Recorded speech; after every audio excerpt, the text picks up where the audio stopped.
She was rescued by an Apache warrior after fleeing a forced marriage, but nothing could prepare her for what would come next. Between the suffocating heat of the desert and the dark gaze of the man who had saved her, Abigail discovered that sometimes freedom demands an even higher price than imprisonment. He was everything she should fear: wild, proud, dangerous. But each touch ignited her skin, each silence brought her closer to the abyss. Fleeing a cruel destiny brought her to him. But defying the rules of two opposing worlds could cost them their very lives. If intense and unexpected love stories like this touch your heart, subscribe to this channel and comment what you think. Every day we post new plots that move and surprise. Discover now the romance no one dared to live. In the pulsing heart of Texas, where agribusiness draws infinite horizons of corn and wheat, Isabella Carvalho suffocated in golden cages.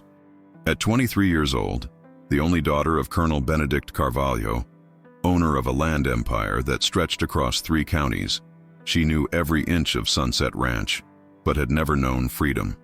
Raised to be the perfect heiress, educated in the finest schools of Dallas and Houston, Isabella mastered 3 languages, knew how to discuss quotations on the Chicago Exchange, and could impress any businessman in board meetings. But behind the green eyes she had inherited from her mother, who died in a car accident when she was only 12 years old, burned a rebellion that years of rigid discipline could never extinguish. Her father had decided her destiny like someone negotiating a harvest. Marriage to Richard Mendez, heir to a traditional family of politicians and ranchers from Oklahoma, a 42-year-old divorced man, known for rumors of domestic violence that money always managed to silence. The union would seal a political and economic alliance that would transform the Carvalhos into one of the most powerful families in the Southwest. Isabella was just a piece in this chess game, and she had known it since childhood. On the morning that would change her life forever, dressed in an expensive beige linen outfit, hair pulled back in an impeccable chignon, Isabella drove her white F-150 along the dirt roads of the ranch. She had escaped from the main house after a violent argument with her father about the wedding preparations, scheduled for 2 weeks away. Her hands trembled on the steering wheel as his words echoed in her mind. "You're going to marry Richard, and that's final. Enough of this nonsense." Women weren't made to question. They were made to obey and bear children. The rage she felt was like a caged animal, clawing from within, demanding release. She pressed hard on the accelerator, raising a cloud of red dust behind the truck, until a dull thud made her brake abruptly. She had hit something. She got out of the truck with her heart racing and found a stray dog, injured but alive, looking at her with eyes that seemed human with so much pain. "Easy, boy, easy," she murmured, kneeling in the red dirt, not caring about her expensive clothes. That's when she heard footsteps behind her. "Let me take care of him." The voice was deep, rough like sandpaper, carrying an accent she recognized as being from the Northeast. Isabella raised her eyes and felt as if the world had stopped spinning. The man before her had sunburned skin, black hair with some gray strands that betrayed his 30-something years, and brown eyes that seemed to carry the weight of all the world's injustices. He wore a faded plaid shirt, worn jeans, and boots worn by work. He had large, calloused hands, but they moved with surprising delicacy when he crouched down to examine the injured animal. "It's nothing serious," he said, without looking at her. "Just a cut on the paw. He'll be fine." Isabella was mesmerized watching those hands work, the way he spoke softly to the dog, calming it. There was a strange energy emanating from that man, something that made her feel both safe and completely destabilized at the same time. I can pay for a veterinarian," she stammered, feeling ridiculous. "Or take him to town." He looked at her then, and Isabella felt a strange heat rise up her neck. There was something in those eyes that undressed her, that saw through all the careful construction that she was. "No need, Miss Isabella," he said, and the way he pronounced her name made something contract inside her. "I know how to take care of him. I worked for years in a veterinary clinic before coming here. You know me?" A bitter smile curved his lips. "Everyone knows Colonel Benedict's daughter, the Princess of Sunset Ranch." The tone wasn't exactly disrespectful, but there was an irony there that both bothered and intrigued her. Isabella was used to being treated with forced reverence by the ranch employees, but this man looked at her as if she were just an ordinary person. and strangely, that excited her. "And you are?" "Michael," he replied, standing up with the dog in his arms. "Michael Santos. I work in the South Division of the ranch, taking care of cattle." Michael. The name ricocheted in her mind like an echo. There was something about him that made her want to know more, to know the story behind those tired eyes. "Let me drive you both to your house," she offered, surprising herself. "It's the least I can do." Michael hesitated, clearly uncomfortable. "You don't need to bother, Miss Isabella. I can walk." "Please." The word came out more pleading than she intended. Let me do this." Something in her tone must have touched something in him, because Michael nodded slowly. He put the dog in the back seat of the F-150 and got in the passenger seat, filling the space with his scent of working man, earth, clean sweat, and something indefinable that made Isabella's stomach contract. Michael's house was in a more remote area of the ranch, in a row of simple houses where the single ranch hands lived. It was small but clean and organized. Isabella followed him inside, observing every detail. The books piled on an improvised table, the photographs on the wall showing a younger man next to a beautiful woman and a tiny child. "Your family?" she asked, pointing to the photos. Michael's face closed like a slamming door. They were. The silence that followed was heavy, loaded with a pain that Isabella could feel emanating from him like heat from a fire. She wanted to ask more, but something in the way he avoided her eyes made her understand that this was a wound still very much open. Michael took care of the dog with professional efficiency, washing the wound, applying some kind of ointment, and making an improvised bandage.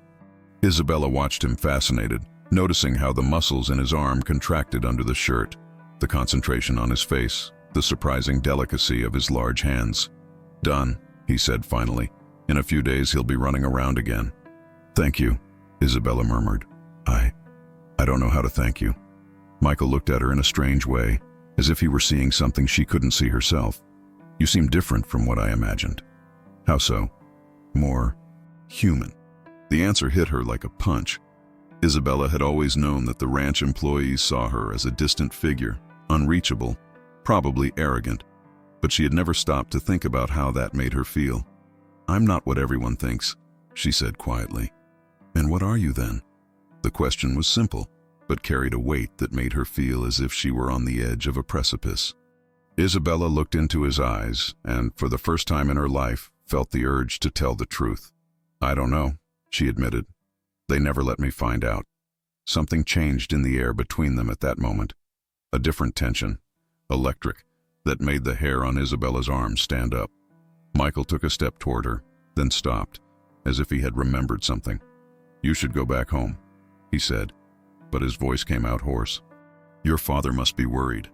"My father only worries about appearances," she replied bitterly. "And stop calling me miss. My name is Isabella." "Isabella."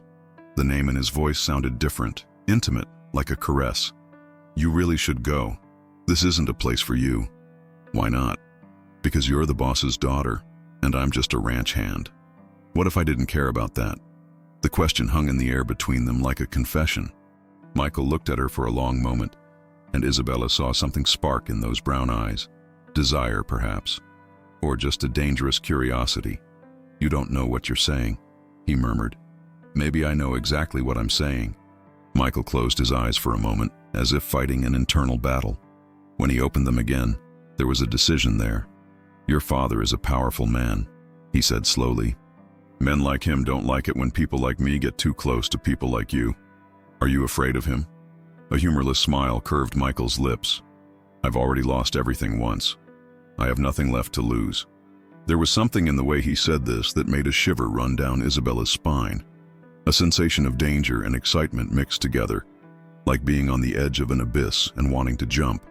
Her cell phone rang, interrupting the moment. It was a message from her father. "Where are you?" Richard arrived for lunch. Reality fell on her like a bucket of cold water. Richard, the wedding, the life that awaited her, predictable and suffocating like a prison. "I have to go," she said, but her feet seemed nailed to the ground. "I know." Michael approached her then, slowly, as if approaching a wild animal.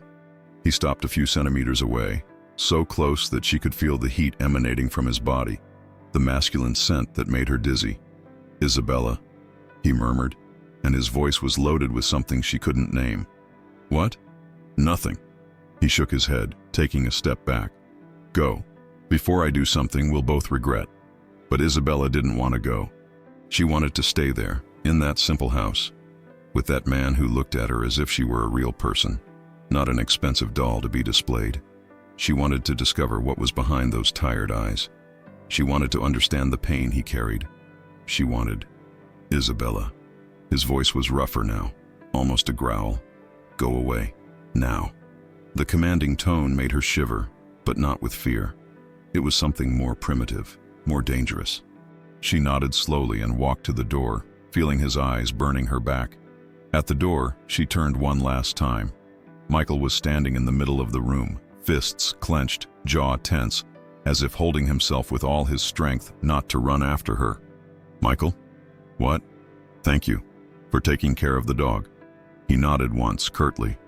Isabella left and got in the F-150, but before starting it, she saw Michael appear at the window. Their eyes met for a moment through the glass, and she felt something break inside her, or maybe fall into place for the first time. She drove back to the main house with her heart beating irregularly, her skin still tingling where his gaze had touched. Richard was waiting for her on the porch, a tall, well-dressed man, with a smile that didn't reach his eyes and hands that always seemed ready to possess. Where were you, darling? He asked, kissing her cheek with cold lips. Your father was worried. Solving a problem on the ranch, she replied automatically. Good that you're learning to take care of the family business, Richard said, putting his arm around her waist possessively. It'll be useful after we're married. Isabella smiled mechanically and agreed with whatever he was saying, but her mind was far from there. It was in a simple house with a man with brown eyes who had looked at her as if she were worth something beyond her last name and her inheritance. That night, lying in her king-size bed in the room decorated with expensive furniture and silk curtains, Isabella couldn't sleep. Every time she closed her eyes, she saw Michael's face, heard his hoarse voice saying her name, felt the heat that had emanated from his body when he approached. For the first time in her life, she understood what it meant to desire someone. And for the first time, she also understood that there was something worse than living in a golden cage. It was discovering that there was a key to freedom, but not having the courage to use it. Outside her window, Texas stretched infinite under the stars, keeping secrets she couldn't even imagine discovering yet. The days that followed were silent torture for Isabella. Every morning she woke up with Michael's face engraved in her mind. Every night she slept with the echo of his hoarse voice whispering her name. During the day, she pretended interest in conversations about the wedding, smiled at Richard when he appeared unannounced to visit her, agreed with her father's plans for the ceremony that would happen in just 10 days. But inside, something had changed forever. Richard had extended his stay at the ranch, occupying one of the guest rooms in the main house as if he already owned the place.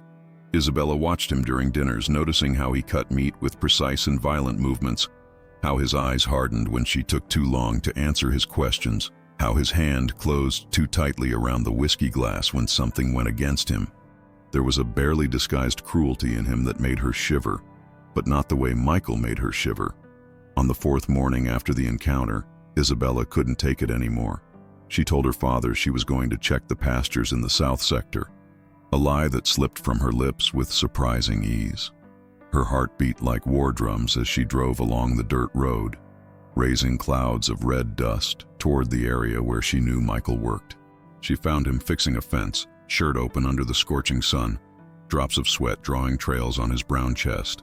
He saw her arrive and stopped what he was doing, wiping his hands on an old rag, his face assuming a cautious expression. "Miss Isabella?" He greeted formally, too formal, as if trying to recreate the distance that had existed between them before that afternoon at his house. "I told you to call me just Isabella," she replied, getting out of the F-150. She wore tight jeans and a white blouse that highlighted her tanned skin, her hair loose, falling in waves over her shoulders. She had dressed carefully, even pretending to herself that it wasn't because of him. Michael looked her up and down, a muscle tensing in his jaw. "What are you doing here?" "Checking the pastures," she lied, but the way she said it sounded more like provocation than explanation. "The pastures are fine. His voice was controlled, but Isabella noticed how his fists clenched at his sides. "You should go back to the main house. Why do you keep sending me away?" The question came out more vulnerable than she intended. "Did I do something?" Michael closed his eyes for a moment, as if gathering strength. When he opened them, there was a storm there that made her stomach contract. "You didn't do anything," he said, his voice hoarse. "That's the problem. I don't understand. You should understand." He took a step toward her, then stopped as if he had hit an invisible wall. "You're going to get married in a few days, to a rich, powerful man who can give you everything you deserve. What if I don't want what he can give me?" "Then you're dumber than I thought." The answer was like a slap, but there was something in his eyes that contradicted the harshness of the words. Pain, anger, and something more that made Isabella's blood boil. "Call me dumb again," she challenged, approaching until they were just centimeters apart. "Let's see if you have the courage." Michael's breathing became heavy. Isabella could see a vein pulsing in his neck, could feel the heat emanating from his skin. He was taller than her, and she had to raise her face to look into his eyes. "Isabella," he murmured, and her name in his voice sounded like a prayer and a curse at the same time. "What? You don't know what you're getting into. Then explain it to me." For a moment, it seemed like he was going to speak. His eyes moved across her face, descending to her lips, and Isabella felt as if she were catching fire inside. But then the sound of a truck approaching made them step apart abruptly. It was John, the ranch foreman, a 60-year-old man who had worked for Colonel Benedict for more than 20 years. He got out of the truck with a furrowed brow, looking from Michael to Isabella with suspicion. "Miss Isabella," he greeted, removing his hat. "Your father is looking for you, said it's urgent." Isabella's heart sank. "Urgent how?" "Her fiancé arrived early. Wants to talk to you about the wedding preparations." Isabella felt nausea rising in her throat.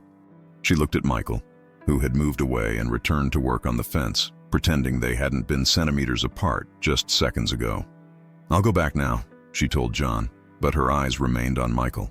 During the way back, John maintained polite conversation about the weather and the harvest, but Isabella noticed how he observed her from the corner of his eye. He was a man loyal to the colonel, and she wondered what exactly he had seen and what he would tell her father. Richard was waiting for her in the visiting room, flipping through papers that looked like contracts. He stood up when she entered, kissing her cheek with lips that seemed colder than normal. "Where were you, darling?" he asked, and there was something sharp in his voice. "John said you were checking the pastures. How responsible." "Someone needs to take care of the family business," she replied automatically. "Of course. But after we're married, you won't need to worry about these things. I'll hire competent administrators." Isabella looked at him carefully. "Administrators?" "Of course. A ranch this size needs professional management. It can't be left in the hands of amateurs." The way he said amateurs made something cold spread through her chest. "My father has managed this ranch for 30 years. Your father is a man of the field, darling. I studied administration at Harvard. I know how to modernize operations like this." The conversation continued, but Isabella could barely pay attention. Richard talked about efficiency, cost-cutting, human resource optimization. Each word was like a stab at what she considered her home, her life, her identity. "And the employees?" she asked. "The families who have lived here for decades? Some will stay, the most productive ones. The rest?" He shrugged. "There are many competent people looking for work in the cities." Isabella thought of Michael, of his simple but clean house, of the books piled on the table, of the delicacy with which he had cared for the injured dog. She thought of all the families she had known since childhood, people who saw the ranch as home, not just as a workplace. "Richard," she said slowly, "what if I don't agree with these changes?" He looked at her with an expression she had never seen before. Cold, calculating, slightly threatening. "Darling," he said, his voice maintaining a soft tone that didn't match his eyes, "after we're married, you'll agree with everything I decide. That's how successful marriages work." That night, Isabella could barely eat dinner. She sat poking at the food on her plate while Richard and her father discussed business, plans to expand operations, possibilities for political partnerships. She was mentioned only as a bridge between the two families, a guarantee that agreements would be fulfilled. After dinner, Richard accompanied her to her suite. At the door, he cornered her against the wall, his hand supporting on each side of her head. "You're very quiet today," he murmured, his breath smelling of whiskey touching her face. "Nervous about the wedding?" "A little," she lied. "You don't need to be." One of his hands descended down her arm, squeezing hard. "I'm going to be a very attentive husband." The way he said this made Isabella's skin crawl with disgust. She tried to move away, but he held her tighter. "Richard." "Shh." He leaned in, kissing her neck in a way that seemed more like marking territory than affection. "Soon you'll be my wife. Mine." His hands began to explore, descending down her waist, and Isabella felt panic rising in her throat. She pushed him hard, surprising him. "No," she said, her voice firm. "We're not married yet." Richard's face transformed for a moment, revealing something cruel and dangerous. But then he smiled, a smile that didn't reach his eyes. "Of course, darling. Forgive my anxiety." He stepped away, but his eyes remained on her like invasive hands. "Good night." Isabella entered her room and locked the door, leaning against it with her heart racing. For the first time, she fully understood what awaited her. A lifetime being that man's property, subjected to his will, to his cruelties disguised as conjugal rights. She couldn't sleep. She lay in bed tossing and turning, her mind seething with images of Michael, with the way he had looked at her that afternoon, with the tension that had vibrated between them. She compared this with Richard's cold and possessive touch and felt like vomiting. At 3 a.m, she gave up trying to sleep. She put on jeans and a t-shirt, tied her hair in a ponytail, and left the house silently. She knew it was madness, but she could no longer fight against the impulse that dominated her. The walk to Michael's house took 20 minutes. The ranch was silent, only the sound of crickets and wind in the tree branches. His house was dark, but Isabella knocked on the door anyway. It took a few minutes for him to answer. When he opened the door, he was wearing only jeans, bare chest, hair disheveled from sleep. His eyes widened when he saw her. "Isabella?" "What?" He looked around, checking if there was anyone nearby. "What time is it?" "I don't know," she admitted. "I couldn't sleep." "Are you crazy? If someone sees you here..." "I don't care." He looked at her for a long moment, and she saw the struggle taking place in his eyes. Desire against common sense. Attraction against self-preservation. "Come in," he said finally, stepping aside from the door. Quickly. The house was silent and dark. Michael turned on a lamp, creating a soft, golden light. Isabella sat on the simple sofa, suddenly realizing the insanity of what she had done. "Do you want water? Coffee?" he asked, clearly nervous. "I want you to stop pretending you don't feel anything for me." The words came out before she could think twice. Michael stopped moving, his back tense. "Isabella, tell me I'm imagining things," she continued, standing up. "Tell me you don't feel anything when you look at me, that you don't think about me like I think about you." He turned slowly, and the expression on his face was pure torture. "I can't say that." "Why not?" "Because it would be a lie." The confession came out like a groan torn by force. "But that doesn't change anything, Isabella. You're going to marry another man. A man from your world. What if I didn't want to marry him? It doesn't matter what you want. What matters is what's possible." He ran his hands through his hair, frustrated. "Do you think your father would accept you with a ranch hand? Do you think a man like Richard Mendez would let such humiliation pass? I don't care about them." "You should care." Michael approached her, and there was a dangerous intensity in his eyes. "Do you know what men like him do to people like me when they feel disrespected?" "Michael, they kill, Isabella. They kill and have them buried in the middle of nowhere, where no one will ever find them." The weight of the words hit Isabella like a club. For the first time, she really understood the danger that her attraction to Michael represented, not just for her, but mainly for him. "Are you threatening me?" she asked, her voice small. "I'm warning you." He moved closer and now was so close she could feel the heat radiating from his bare skin. "I'm trying to protect you. Protect you from yourself. What if I don't want to be protected?" Michael closed his eyes, breathing deeply. When he opened them, there was a decision there that made her heart accelerate. "Then you're braver than I thought," he murmured. "And more dangerous too." He raised his hand, his fingers lightly touching her face, tracing the line of her jaw. Isabella leaned into the touch, her eyes closing. "Michael," she whispered. "I know. His voice was hoarse, loaded with desire and desperation. "I know, sweetheart. I want it too." The endearing nickname hit her like lightning. No one had ever called her sweetheart that way, as if she were precious, delicate, but also strong enough to be desired, not just protected. They stayed like that for an eternal moment, breathing the same air, lost in each other's eyes. Then the sound of a truck passing on the road brought them back to reality. Michael stepped away as if he had been shocked, his hand moving away from her face. "You need to go," he said, but his voice trembled. "Now, before someone notices you left." Isabella nodded but didn't move. She could still feel the ghost of his touch on her skin, could still see the desire burning in his eyes. "Michael? What? When all this is over, when I find a way out of this situation, will you be here?"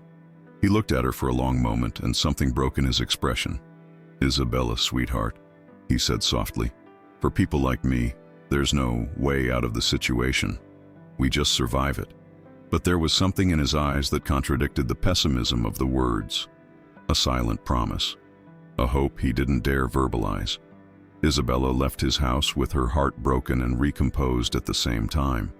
She knew she was walking toward the precipice, but for the first time in her life, the fall seemed better than the safety of the golden cage that awaited her.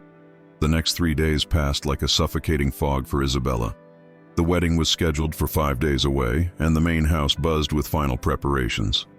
Flowers arrived from Dallas in refrigerated trucks. The priest had confirmed his attendance. 300 guests would receive the final details by phone. Richard walked around the property as if he already owned it, giving orders to employees, changing arrangements that Colonel Benedict had made decades ago. Isabella watched all this as if she were watching a movie about someone else's life. She smiled when they expected her to smile, agreed when they expected her to agree, but inside burned a rebellion that grew every hour. Especially when she saw, through the windows, Michael working in the distant pastures, a solitary figure under the relentless Texas sun. On Thursday morning, 3 days before the wedding, Richard announced he was going to Oklahoma City to resolve issues related to the businesses that would expand after the union of the families.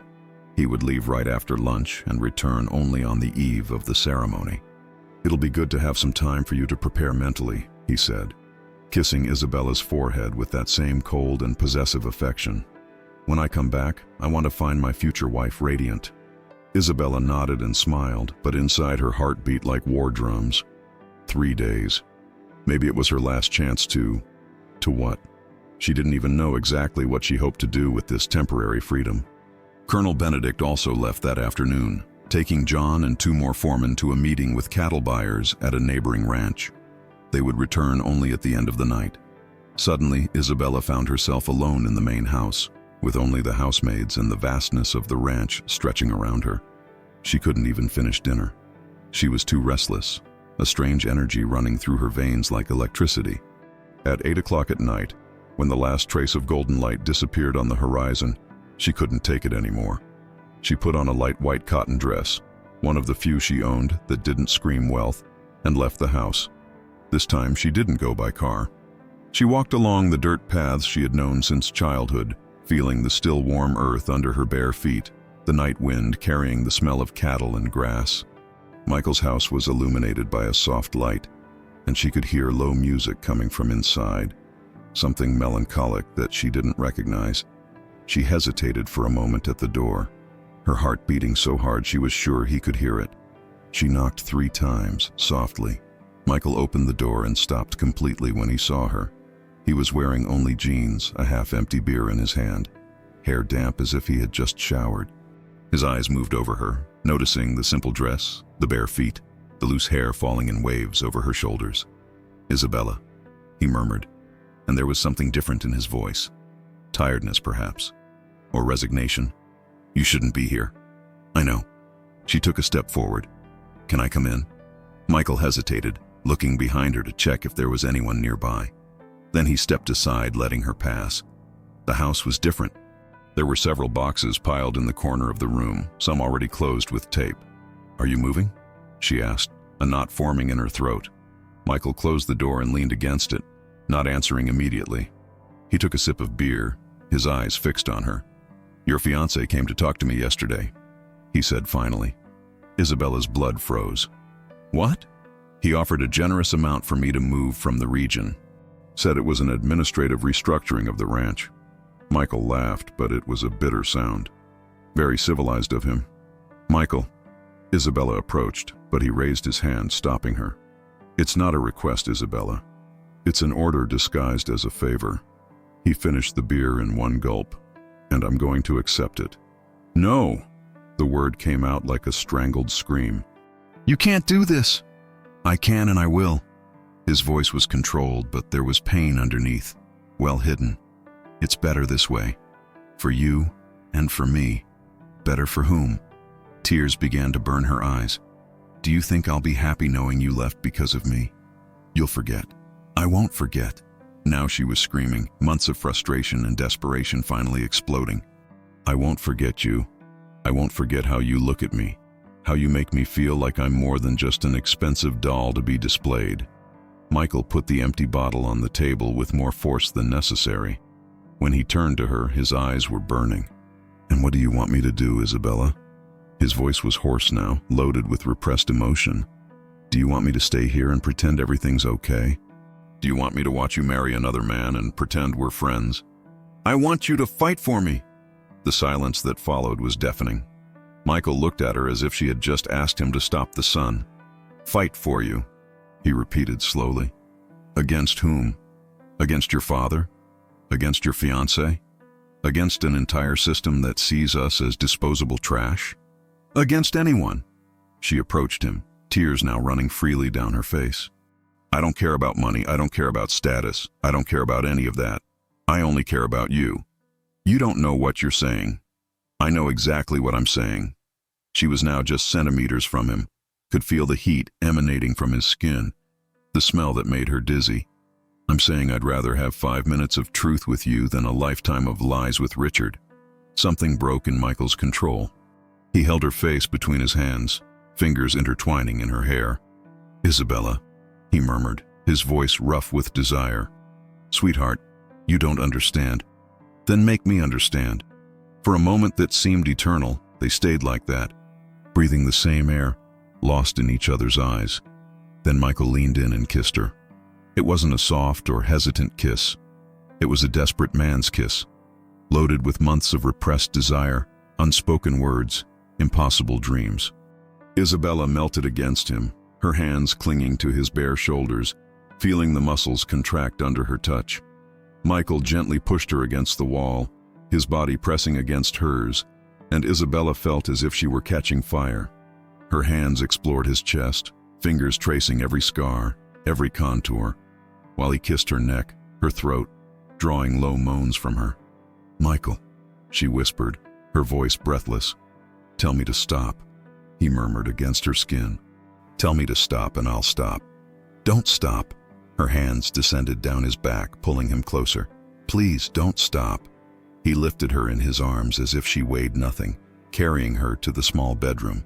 The bed was simple, covered with clean white sheets. Michael laid her down carefully, as if she were made of crystal, and for a moment stood just looking at her. Are you sure? He asked, his voice hoarse. In response, Isabella pulled him down, kissing him with an intensity that answered all questions. They made love with the desperation of those who know it might be the first and last time, with the intensity of those who discovered love in the midst of chaos. Michael touched her as if he wanted to memorize every inch of her skin, whispered sweet words in her ear, made her feel like the most desired woman in the world. Afterward, they lay intertwined, breathing still heavy, sweat drying on their skin. Isabella traced lazy circles on Michael's chest, feeling his heart beating against her palm. And now? She asked quietly. Michael kissed the top of her head, his arms tightening her against him. Now you go back home, he said, and there was infinite sadness in his voice. And I finish packing. Michael, Isabella, look at me. He lifted her chin, forcing her to look into his eyes. What happened here was perfect. It was the most perfect thing that ever happened in my life. But it doesn't change the fact that tomorrow morning your father will return, and the day after tomorrow you'll marry Richard Mendez. What if I don't marry him? Then they'll kill me. The answer was simple, direct, terrible. And possibly you too. Isabella felt a chill run down her spine. You're exaggerating. Am I? Michael sat up in bed, running his hands through his hair. Isabella, you don't know men like your fiancé, men like your father. For them, honor and reputation are more important than life. If they discover what happened here today. He didn't finish the sentence, but he didn't need to. Isabella understood perfectly what he was saying. Then we run away, she said, sitting up too. Tonight. Now. We take a car and get out of here. Michael looked at her with an expression that mixed tenderness and pity. Where to, sweetheart? Do you think they won't find us? Do you think we can hide from men who have contacts in the police, in politics, in the judiciary? So what are you saying is that we have no choice? That we have to accept this? I'm saying that sometimes love isn't enough. His voice was breaking. I'm saying that sometimes the person you love needs to do the right thing, even if it's the hardest thing in the world. Isabella felt as if the ground had disappeared under her feet. The right thing? Marry him, Isabella. Be the wife everyone expects you to be. Have children. Be happy. How can I be happy without you? Michael closed his eyes, and when he opened them, there were tears there. The same way I'm going to try to be happy without you. They stayed silent for a long time, absorbing the magnitude of what was happening. Then Isabella got up, starting to dress with mechanical movements. Isabella. She stopped, her back to him. I love you, Michael said quietly. I want you to know that. I'll love you until the day I die. I love you too, she murmured without turning around. More than I thought it was possible to love someone. She finished getting dressed and walked to the bedroom door. At the threshold, she turned one last time. When will you leave? She asked. Tomorrow morning early. Isabella nodded, biting her lip to not cry again. Take care of yourself, she said. You too. She left the house and walked back through the darkness, feeling as if she were walking to her own execution. The sky was covered with stars. The night was perfectly silent, but inside her chest there was a storm that threatened to destroy everything. The next morning, when she woke up, Isabella ran to the window that faced the area where the employees' houses were. Michael's house was empty, windows open, some furniture thrown in the yard for whoever wanted to take them. He had left without saying goodbye. That afternoon, when Colonel Benedict returned from the trip, he brought news that made Isabella's blood freeze. We discovered that one of our ranch hands was stealing cattle, he announced during dinner, cutting meat with precise movements. John caught him negotiating with middlemen yesterday morning. Which ranch hand? Isabella asked, although she already knew the answer. Michael Santos, a Northeasterner who worked here for almost 2 years. I thought he was trustworthy. The colonel shook his head with disgust. I fired him immediately, of course, and I filed a complaint at the police station. Isabella dropped her fork on the plate with a noise that echoed through the dining room. Complaint? Cattle theft is a federal crime, daughter. If they catch him, he'll get at least 5 years in prison. The world's spinning around Isabella. Michael hadn't left voluntarily. He had been forced to flee, accused of a crime she was sure he hadn't committed, and now he was being sought by the police. Dad, she managed to say, her voice trembling. Are you sure that he... Isabella. The colonel cut her off, his eyes fixing on her with a strange intensity. Why are you asking about a thieving ranch hand?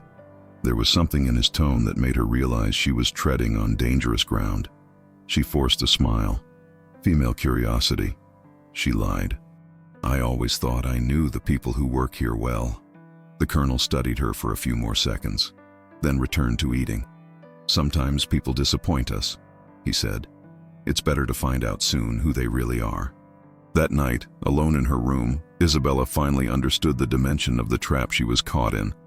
Michael hadn't just left. He had been destroyed.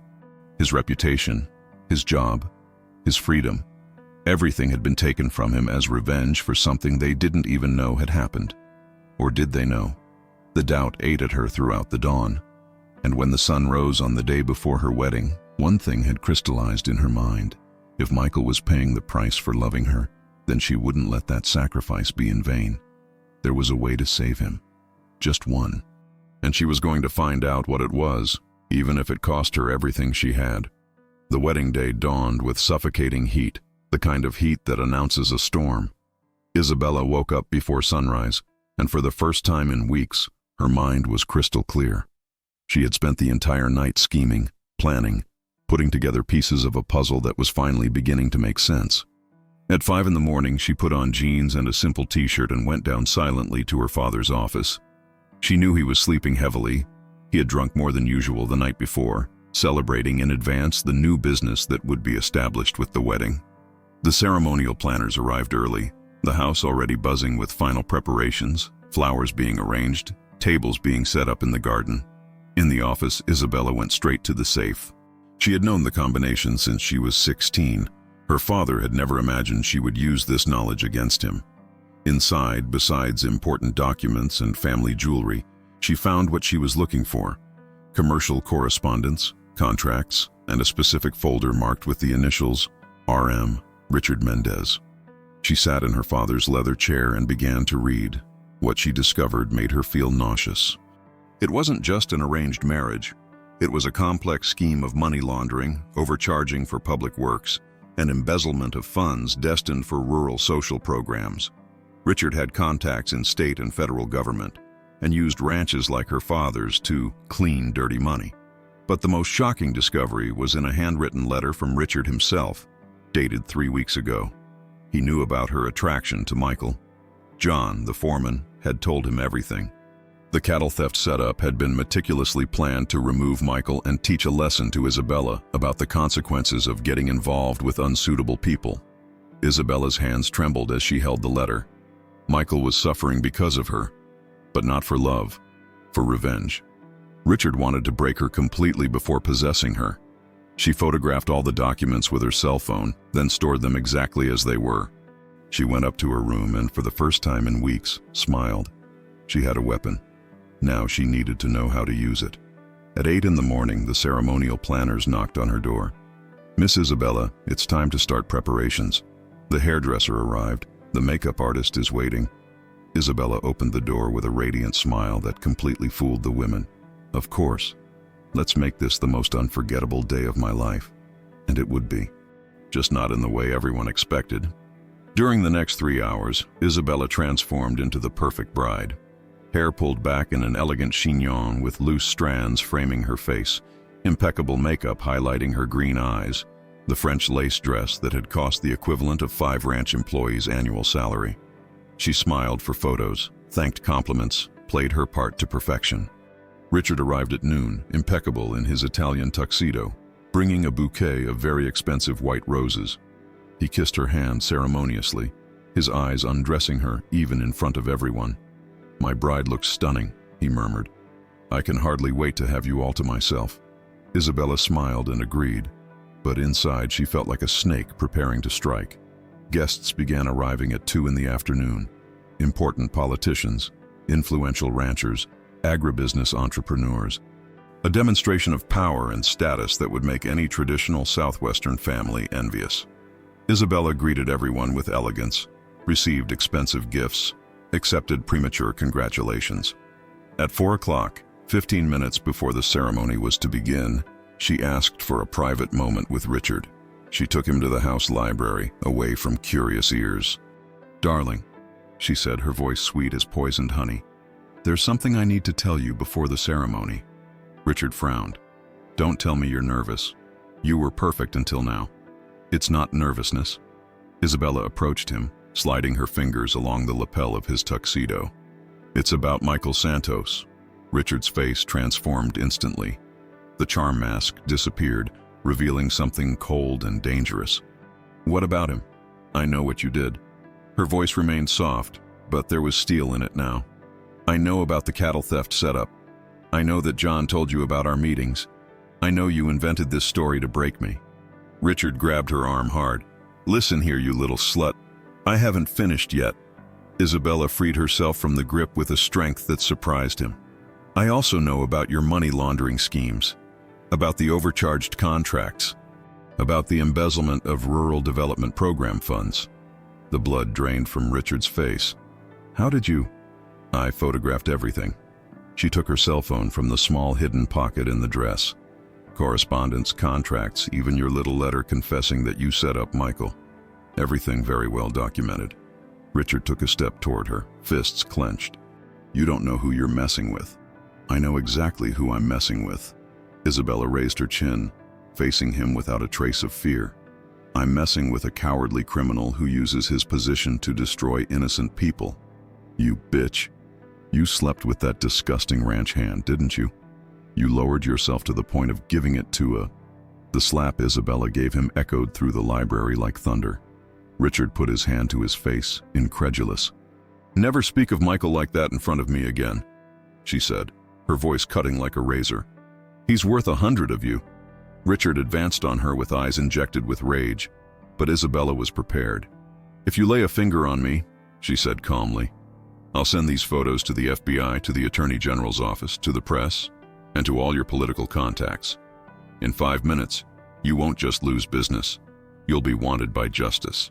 Richard stopped halfway, calculating. You're bluffing. Try me. Isabella showed her cell phone. I already have the photos programmed to be sent automatically if I don't cancel the command by 5 o'clock, 15 minutes after the time our ceremony was supposed to end. The silence in the library was deafening. Richard looked at her as if he were seeing a ghost. What do you want? He asked finally. First, you're going to withdraw all accusations against Michael. You're going to call your contacts in the police and say you discovered he's innocent, that it was a misunderstanding. And second, you're going to cancel this wedding. You're going to leave here, go back to Oklahoma, and never show up in front of me again. You're crazy. Do you think I'm going to give up all the plans I made for this alliance because of a ranch hand? You have no choice. Isabella approached him again, but now she was the one intimidating. Unless you prefer to explain to your powerful friends how you lost everything by underestimating a simple ranch girl. Richard looked at her for a long moment, his mind clearly working in several directions. Finally, a cruel smile curved his lips. You forgot an important detail, darling. Which one? Your father. Richard took out his own cell phone. Let's see what Colonel Benedict thinks about knowing his little virgin daughter was giving it to the employees. It was Isabella's turn to smile. Go ahead and call, she said. It'll be interesting to explain to him how you knew this before the wedding and didn't tell him. It'll be even more interesting when I show him your letter confessing that you used this information to frame an innocent employee. Richard's cell phone trembled in his hand.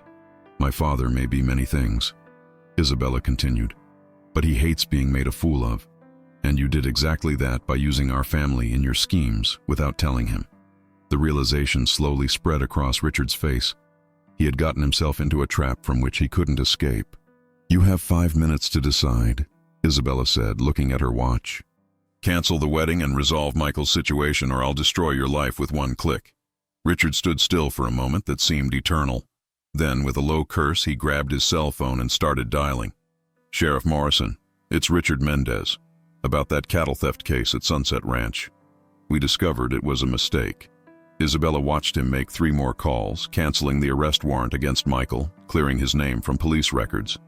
With each call, she felt as if a gigantic weight was being lifted from her shoulders. Done, Richard said when he finished, his voice loaded with hatred. Michael Santos is free of all accusations.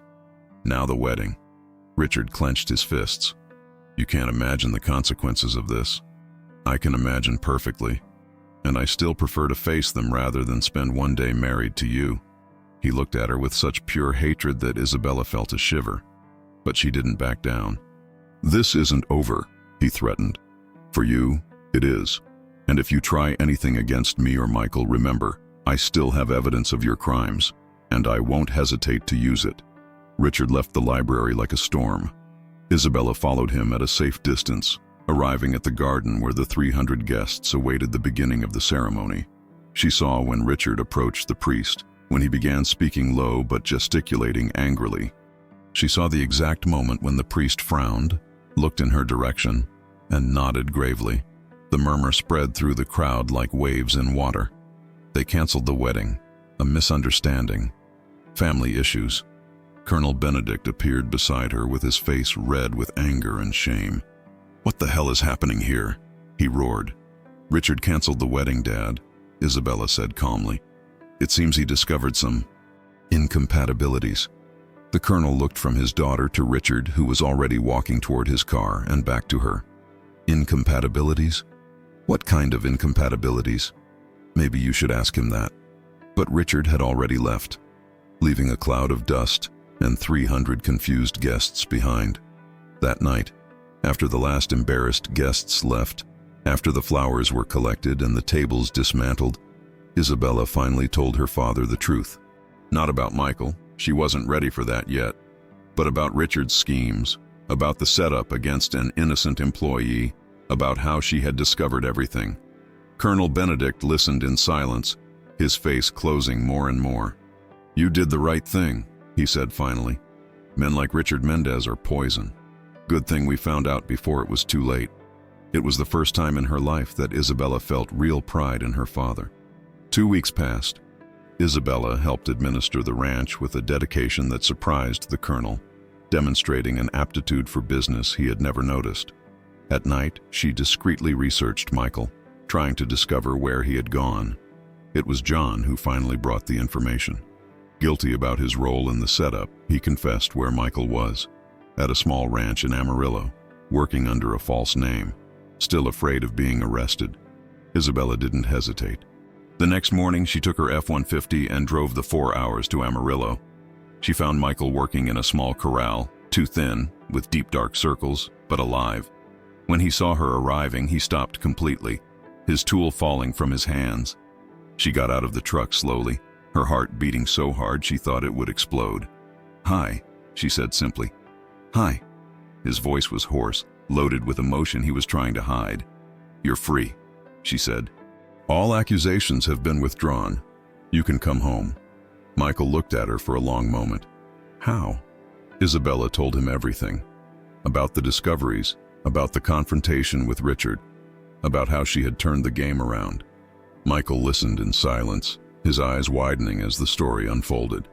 "You destroyed your wedding because of me," he said when she finished.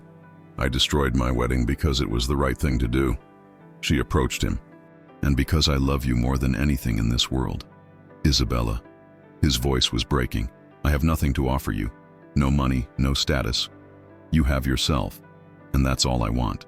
Michael looked into her eyes for an eternal moment. Then he pulled her into his arms, kissing her with all the desperation and hope he had carried during those terrible weeks. "I love you," he murmured against her lips. "I love you so much it hurts." "I love you too," she whispered. "And now we're free to love." 6 months later, they married in a simple ceremony at the Sunset Ranch Chapel. Colonel Benedict, who had learned to respect his daughter's courage and Michael's honesty, walked her to the altar. The guests were ranch employees, families who had known Michael for years, simple people who celebrated the true love they had witnessed being born. Michael wore a simple but impeccable suit. Isabella chose a white cotton dress without expensive lace or unnecessary adornments. When they looked into each other's eyes and said their vows, there was nothing in the world but the two of them and the love that had saved them. Years later, when they told their story to their children, they always ended the same way. True love knows no social class, doesn't bow to power, doesn't let itself be broken by cruelty. And when two people truly love each other, the universe conspires to unite them, no matter how many obstacles are placed in their path. In the pulsing heart of Texas, where the red earth witnesses stories of generations, Isabella and Michael built a life based on mutual respect, equality, and a love that had been born in the midst of chaos and flourished in freedom. She never regretted having traded a golden cage for a real life beside the man who loved her, not for who she should be, but for who she really was.